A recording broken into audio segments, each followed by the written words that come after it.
सभी प्यारे दोस्तों को अनुसर का नमस्कार। कल की जो सीरीज थी वो आज हम कंटिन्यू कर रहे हैं और आपका सहयोग अच्छा रहा, आपका कमेंट अच्छा रहा, तो इस पर हम पूरी वीडियो आपको दे रहे हैं और ये वीडियो बहुत ही इम्पोर्टेंट है।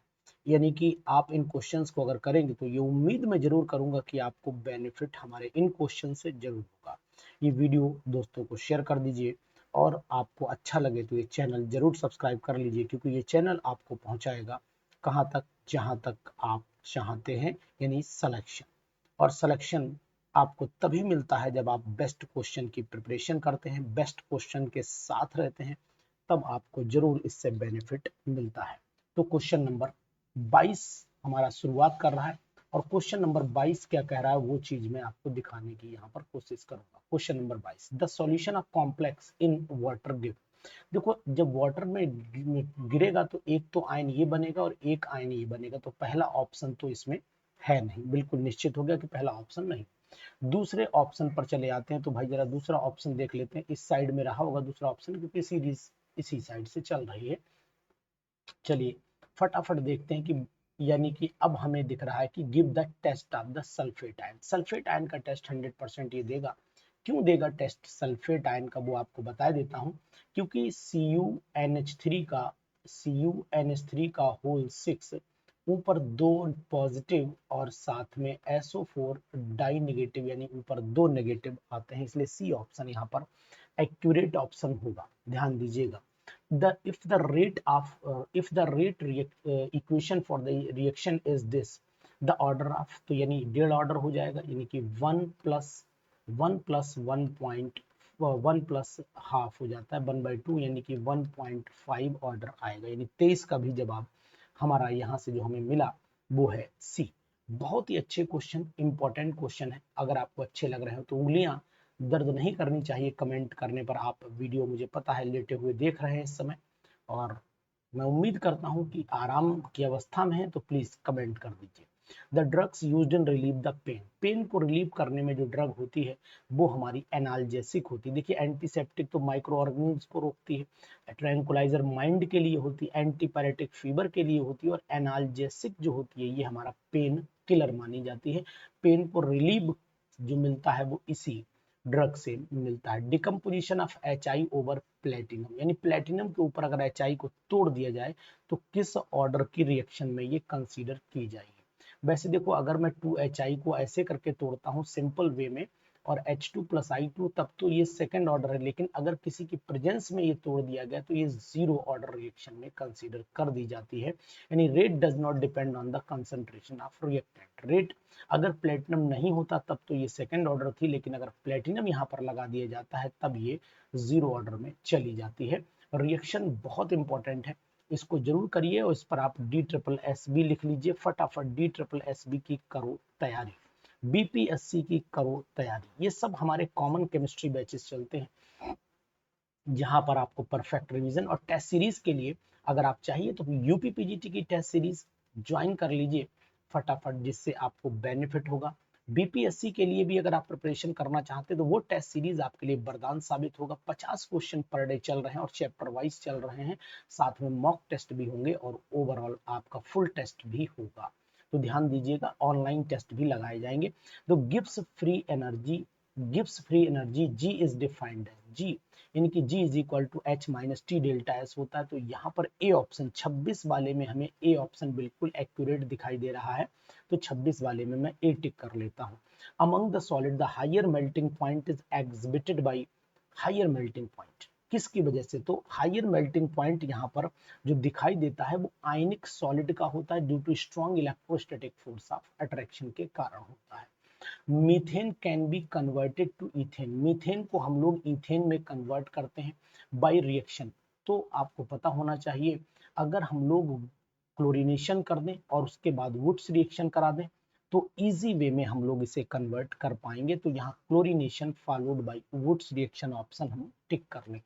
ऐसे क्वेश्चंस जो आपको जल्दी आप कलेक्शन के लिए बहुत मेहनत करनी पड़ेगी, जिसको हमने बहुत मुश्किल से कलेक्ट करके आप तक पहुंचाते हैं, और ये डिफरेंट डिफरेंट स्टेट्स के क्वेश्चंस हैं, डिफरेंट स्टेट्स के पीजीटीज में, डिफरेंट स्टेट्स के टीजीटीज एग्जामिनेशन में आए हुए क्वेश्चंस हैं।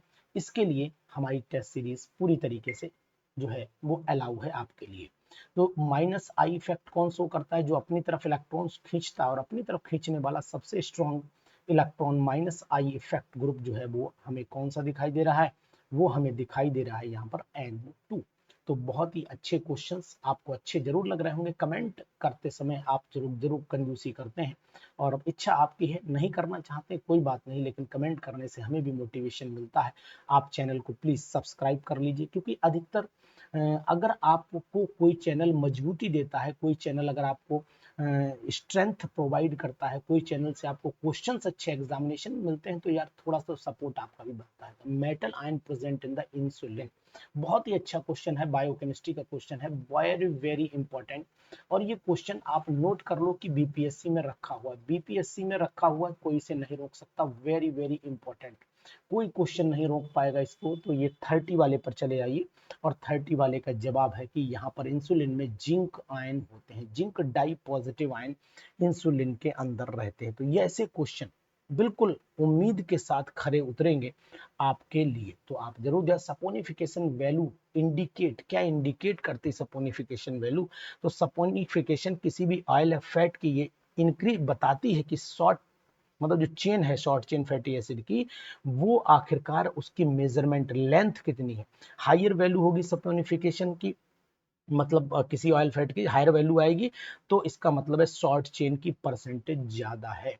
तो यहाँ पर मैं जो जवाब लगाने का बना रहा हूँ, डिग्री ऑफ अनसेचुरेशन तो नहीं लगा सकता हूँ, क्योंकि वो मतलब लंबी चेन को नहीं बता, डेंसिटी नहीं, degree of spirulina, molecular size तो वही हुआ ना कि जो चेन होती है ना लंबी, उसी का साइज के ऊपर फैटी एसिड और रेजिड्यू की साइज के बारे में बताता है। तो इस पर भी हमारा इंडिकेशन रहना चाहिए। इंपॉर्टेंट सीरीज चल रही है, आप लोगों को एकदम कस के इस पर डटे रहना। The oils tend to liquids at room temperature if they contain more of, अगर यानी कि लिक्विड जो होते हैं रूम टेम्परेचर पर, the oils tend to be liquid, बोल ऑयल लिक्विड के फॉर्म में है, लिक्विड ही बने रहे रूम टेम्परेचर पर, तो उसके लिए उसमें क्या चीज मिलाई जाती है। वेरी वेरी इंपॉर्टेंट, यानी उसमें अनसैचुरेटेड फैटी एसिड मिलाए जाते हैं, क्योंकि अगर सैचुरेटेड फैटी एसिड जो है आप ध्यान दीजिए, अनसैचुरेटेड फैटी एसिड से जो है वो एक बात ध्यान दें कि इसी फॉर्म में जैसे लिक्विड आप खरीद करके लाते हैं, वो लिक्विड ऑयल लेकर के आए, और लिक्विड ऑयल के बारे में भी आप जो हैं वो इस चीज का ध्यान रखेंगे। वेरी वेरी इंपॉर्टेंट, बहुत ही इंपॉर्टेंट क्वेश्चन। और इसके बाद आइए, which among the following protein is a transporting agent. बहुत अच्छा क्वेश्चन, क्या बात है। हमारे ब्लड में कौन सी प्रोटीन होती, हीमोग्लोबिन प्रोटीन, यही ट्रांसपोर्ट करती है, यही ट्रांसपोर्ट करती है किसके लिए, ऑक्सीजन का ट्रांसपोर्टेशन हीमोग्लोबिन आयरन के द्वारा होता है, और एक जगह से एक स्थान से दूसरे स्थान पर हमारी बॉडी में ब्लड के थ्रू कराया जाता है। तो क्वेश्चन कम समय में कराता हूँ, समय की मेरे पास थोड़ी सी दिक्कत रहती है, अदरवाइज आपके लिए तो मैं लगातार मेरे चैनल पर जाकर के अगर जितनी वीडियोस है ना सब देख लोगे, तो मैं उम्मीद करता हूँ कि आपका फायदा 100% होगा। In Dumas the symbol BU stand for, BU का मतलब ब्यूटाडाइइन से है यहाँ पर, तो यहाँ ऑप्शन नंबर डी।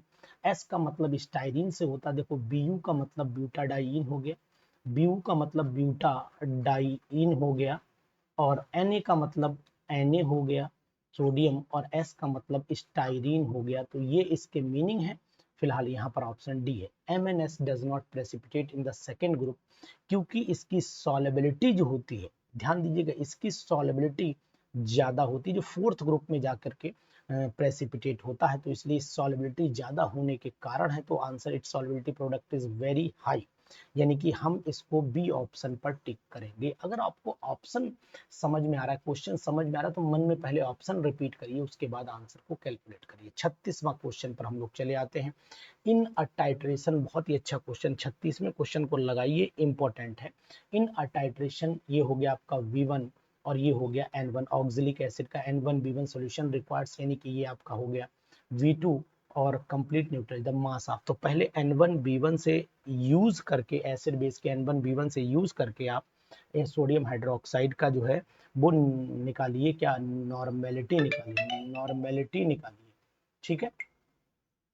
चलिए निकाल लेते हैं, यहाँ पर N1 कितना है, N1 रख देते हैं, चलो फार्मूला सीधे N1 B1 is equal to N2B2 रख लेते हैं, ये एसिड हो गया और ये आपका बेस हो गया। ऑक्जेलिक एसिड है तो यहाँ 25 इंटू 0.1 कर लेते हैं, यानी कि पहले मुझे लिखना चाहिए 0.1, नहीं तो आप कहोगे सर आपने उल्टा लिख दिया। 0.1 into 25 is equal to N2 हो जाएगा, तो यहाँ N2B2 नीचे लिख देते हैं 20। तो ये आपका हो जाता है, काट दीजिए, सॉर्ट आउट करिए फटाफट, ये आएगा कितना आना चाहिए बताइए फटाक से। तो नीचे कितना आएगा, 25 है, तो लगभग ये आपका 2.5 हो जाता है डिवाइडेड बाई 20, तो ये हो गया 0.1 समथिंग, 0.1 समथिंग आएगा, तो आप 0.1 आसपास मान लीजिए। अब क्या कह रहा है, the mass of sodium hydroxide into 50, तो अब हमें नॉर्मेलिटी पता लग गई, तो नॉर्मेलिटी इज इक्वल टू होता है, मास कितना है, मास निकालना है, x मान लो, मोलर मास इसका कितना होता है, तो यहाँ पर इक्विवेलेंट मास रखना पड़ेगा। इक्विवेलेंट मास इसका कितना होता है, NaOH का, सोडियम हाइड्रोक्साइड का इक्विवेलेंट मास Na हो गया, O हो गया, H हो गया, यानी कि Na का 23 प्लस 1 H का और O का 16 हो गया, 17, 7 3 10 का 0 हो गया। तो ये 40 होगा क्या, 40 ही आएगा ना, 40 आएगा। तो इसका मतलब हुआ कि हमें यहाँ पर इसका मोलर मास, लेकिन oxalic the mass of sodium hydroxide, हाँ मास निकालना है, तो सोडियम हाइड्रोक्साइड का मास निकालना है ना। चलो ठीक है, तो हम लोग के नॉर्मेलिटी का फार्मूला लगाएं, normality of the solute, solute कौन है in the titration sodium hydroxide for compare the mass of sodium hydroxide निकालना है। चलो देखते हैं, एक्स नॉर्मेलिटी हमें पता लग चुकी, 0.1 है, एक्स अपॉन मोलर मास यहाँ पर 40 रख दीजिए, वही इक्विवेलेंट मास 40 रख दीजिए, और वॉल्यूम हमारा है 250, यहाँ पर 0.1 कर दीजिए, तो n इज इक्वल टू हो जाता है, n इज इक्वल टू हो जाएगा आपका, ये हटा दो, सॉरी n के x इज इक्वल टू, सबकी मल्टीप्लाई करनी पड़ेगी, तो लगभग 1 के आसपास आ रहा है, 0.1 के आसपास आ रहा है, देखो चेक करो, देखो ये मल्टीप्लाई, 4 ही रह जाएगा, तो 4 गुणे 250, 250 चौक 1, यानी कि 1 के आसपास आंसर आ रहा है। 1 के आसपास हमारे पास केवल एक ही आंसर है, बी पार्ट, यानी ए के आसपास केवल एक ही पूरा एक्यूरेट इसे नहीं निकाला है ना मैंने यहाँ पर, तो कोई इसे एक्यूरेट निकाल देता हूँ कैलकुलेटर से, वो आंसर पूरा 100% मैच करा दूंगा। जरा 1 मिनट का मुझे समय दो, कैलकुलेटर अपने निकाल लेता हूँ। भाई देखो साफ सुथरा पढ़ाता हूँ, कोई टेंशन नहीं कि नहीं साहब मैं तीरंदाज हूँ, नहीं, अरे उसमें क्या दिक्कत, 2.5 डिवाइडेड बाई 20, तो ये 0.25 आ गया, तो ये 125 आ गया, तो अब इसको मल्टीप्लाई कर लो, ये हो गया आपका 40 से मल्टीप्लाई करो पहले, इंटू 40, ठीक है, 40 से मल्टीप्लाई करो, पॉइंट ये 0.125 मल्टीप्लाई बाई 40 करो, मल्टीप्लाइड बाई 250, एक्यूरेट आ गया आपका से 1.25, बिल्कुल 100% आ गया, 1.25 आ गया, तो यानी यही हमारा जवाब 1.25 है। एक निकाल लीजिए, एक बार आप भी कैलकुलेट कर लिए, मैंने तो कैलकुलेटर से कैलकुलेट कर दिया है, और आंसर भी मुझे उम्मीद है कि आंसर बिल्कुल एक्यूरेट है, कोई दिक्कत नहीं है। 36 वाले का जो आंसर है वो बी ही है, 1.25 ग्राम में, क्योंकि यहाँ 1000 से आपको मल्टीप्लाई भी करना पड़ेगा, ये बात ध्यान देना पड़ेगा, 1000 से मल्टीप्लाई करोगे, क्योंकि ये ml में है, सेंटीमीटर क्यूब में, तो 1000 से मल्टीप्लाई करोगे, तो मैंने कर दिया इसलिए आ गया आंसर, तो बिल्कुल accurate. 37, which of the following is not used to distinguish ethane to ethene, ethane और इथीन में डिस्टिंग्विश करने के लिए कौन सा हम लोग यूज नहीं कर पाएंगे, तो अमोनिकल क्यूप्रस क्लोराइड अगर हम चाहें तो यूज नहीं कर पाएंगे, क्योंकि ये तो यूज हो जाता है, तो 37 वाले पर अमोनिकल क्यूप्रस क्लोराइड पर लगाइए, ये केवल एल्काइन को डिफरेंस करता है, तो एल्काइन यहाँ पर है नहीं, तो इसलिए हम यहाँ पर इसे यूज नहीं कर पाएंगे। The indicator used in the titration, very very important, DSSB में बहुत ही इंपॉर्टेंट क्वेश्चन है, the indicator used in the titration of the sodium carbonate against the hydrochloric, तो ये सोडियम कार्बोनेट वीक बेस है और ये स्ट्रॉन्ग एसिड है, तो वीक बेस स्ट्रॉन्ग एसिड के लिए मिथाइल ऑरेंज, यानी एसिड डोमिनेंट है तो मिथाइल ऑरेंज का हम लोग यूज करेंगे, क्योंकि यहाँ पर स्ट्रॉन्ग कौन है, एसिड है, तो एसिड का करेक्टर हमें दिखाई देगा, तो वही हम लोग यूज करेंगे यहाँ पर। Formation of the transition state is a characteristic of the, formation the transition state जो है वो SN2 का करेक्टरिस्टिक मानी जाती है, यानी SN2 में ही आपने देखा है इन ट्रांजिशन कंडीशन पैदा हो जाती है। Which of the following is not a mineral of iron, iron का मिनरल कौन नहीं है, तो यहाँ पर कार्नेलाइट को देखें तो ये आयरन का मिनरल नहीं, बाकी लिमोनाइट, सिडेराइट, हीमोटाइट, हेमेटाइट, मैग्नेटाइट ये सब आयरन के ही हैं। लेकिन 40 में जाइए, सी ये नहीं है। The outer electronic configuration of the sp2p5 is processed bye 41 वाले पर चले आइए, तो 41 का जो है वो sp2 आउटर कन्फिगरेशन यानी कि वही S2P5 है, मैं SP पढ़ रहा हूँ, S2P5 तो आएगा 7th वाले में, 17th का मतलब हुआ, 17th का मतलब क्लोरीन से हुआ, तो यहाँ पर क्लोरीन आ जाएगा। वेरी वेरी इंपॉर्टेंट क्वेश्चन, कितने ढंग से पूछा, गलती होने के पूरे चांस, इजी होते हुए भी गलती होने के भरपूर chance. Which of the following pair is iso electronic, अरे यार कितना सरल क्वेश्चन पूछ लिया। ये हो गया 10 और ये भी 10 हो गया, तो दोनों आइसो इलेक्ट्रॉनिक है, तो 42 वाले पर आप बी पर टिक कर लीजिए। हाइब्रिडाइजेशन अमोनिया में दुनिया को पता है कि sp3 हाइब्रिडाइजेशन होती है, ये सरल सीरीज हो गई यहाँ पर आकर के, यहाँ पर इजी हो गई है, तो इसको इजी, लेकिन कोई बात नहीं, हमें तो करना ही है। 44 पर चले जाते हैं, और 44 हमारा क्वेश्चन क्या कह रहा है वो आप समझिएगा। इक्विवेलेंट ऑफ एसिडिक मीडियम में इक्विवेलेंट, ये क्वेश्चन अक्सर मैंने खूब करवाया और खूब आता है, और अक्सर लोगों से गलती भी होती है इस क्वेश्चन में। तो एसिडिक मीडियम में हम Cr2O7 डाई नेगेटिव को कन्वर्ट करते हैं Cr डाई पॉजिटिव में। यहाँ पर ऑक्सीडेशन साथ में जो प्लस की 6 आती है, और यहाँ पर प्लस की 4 का डिफरेंस आता है, तो इसका मतलब हुआ नहीं, 1 पे 3 का होता है, 1 पे 3 का डिफरेंस है, तो 2 पे 6 का डिफरेंस है, 2 पे 2 का 6 से 2 जा रहा है, एक क्रोमियम है तो यहाँ पर 2 कर लेते हैं भाई। अगर यहाँ Cr2 है तो इसका मतलब 7 दूनी 6, 1 पर 6 का डिफरेंस है, 1 पर 6 का डिफरेंस है, तो यानी 6 से करना पड़ेगा ना, यहाँ एक ही है ना क्रोमियम, तो इसका जो मॉलिकुलर मास होता है वो m मान लेते हैं, डिवाइडेड बाई 6 होना चाहिए, तो डी ऑप्शन हमारा एक्यूरेट होगा। अब यहाँ पर नेक्स्ट क्वेश्चन 45वें पर आ जाते हैं। 45 में Dulong and Petit law is valid for, ये किसके लिए वैलिड होता है, तो मैं आपको जानकारी दे देता हूँ कि ये बहुत ही इंपॉर्टेंट क्वेश्चन और अक्सर आता है, ये प्लाज्मा स्टेट के लिए वैलिड होता है डिलोंग एंड, तो प्लाज्मा ढूंढ लीजिए आंसर उसी हिसाब से, solid, liquid, gas, plasma state. Very good, D option पर हम लोग टिक कर लेते। 45वें क्वेश्चन पर टिक करिए डी पर, प्लाज्मा स्टेट के लिए वैलिड होता है ये Dulong and Petit method. Atomic mass specific heat दे रखी है 6.4, एक बार आप लोग भी इसे चेक करते चलें, क्योंकि क्या होता है कि बहुत सारे क्वेश्चंस ऐसे होते हैं जिनमें हो सकता है हमें कहीं पर भी, वैसे तो कोशिश यही करते हैं कि एक्यूरेसी पूरी मेंटेन रहे, लेकिन अगर कहीं पर भी आपको लगता है तो आप कमेंट कर सकते हैं, और पॉजिटिव कमेंट हमें अच्छे लगते हैं जिनमें हम लगातार इम्प्रूवमेंट आपको देंगे। Spontaneous reaction is impossible if, spontaneous reaction impossible है अगर आप क्या करते हैं, तो 46 वाले पर चले आइए। अगर स्पॉन्टेनियस का मतलब delta G is equal to delta H minus T delta S होता है, और ये वैल्यू डेल्टा एच पॉजिटिव हो जाए और डेल्टा एस नेगेटिव, और ये डेल्टा एच जो है वो greater than T delta S आ जाए, तो 100%, नहीं अगर ये नेगेटिव हो गया तो टोटल पॉजिटिव हो जाएगा, तो यहाँ मतलब ही खत्म हो गया। यानी अगर ये नेगेटिव हो गई वैल्यू तो ये टोटल हिस्सा फिर पॉजिटिव हो जाएगा, और ये टोटल पॉजिटिव आंसर पॉजिटिव ही आएगा, तो डी ऑप्शन टिक कर लीजिए। डी ऑप्शन पर आप टिक करें और आगे बढ़िएगा। तो फॉर द गैसेस स्टेट ये रखा है इक्विलिब्रियम कांस्टेंट Kp Kc, तो Kp Kc का रिलेशन जो था Kp is equal to Kc और इनटू RT की पावर डेल्टा n हो जाता है। अब यहाँ पर हम लोग फार्मूला 47 वाले में लगा लेते हैं, तो 47 वाले में का मतलब हुआ कि हम इनके प्रोडक्ट डेल्टा n क्या है इन दोनों का, तो यहाँ पर LC, तो L एक हो गया L प्लस M, एक ब्रैकेट में माइनस हो गया X प्लस Y दूसरी ब्रैकेट में, तो इसका मतलब हम यहाँ पर इसके डी ऑप्शन को टिक करेंगे, 47 वाले के डी ऑप्शन को टिक करेंगे, यही यहाँ पर हमें दिखाई दे रहा है, और बहुत ही इंपॉर्टेंट क्वेश्चन का है ये। एड्सॉर्बेंट, उसके बाद चलिए adsorbent, adsorbent is used in A gas mask, तो उसमें एक्टिवेटेड चारकोल होता है।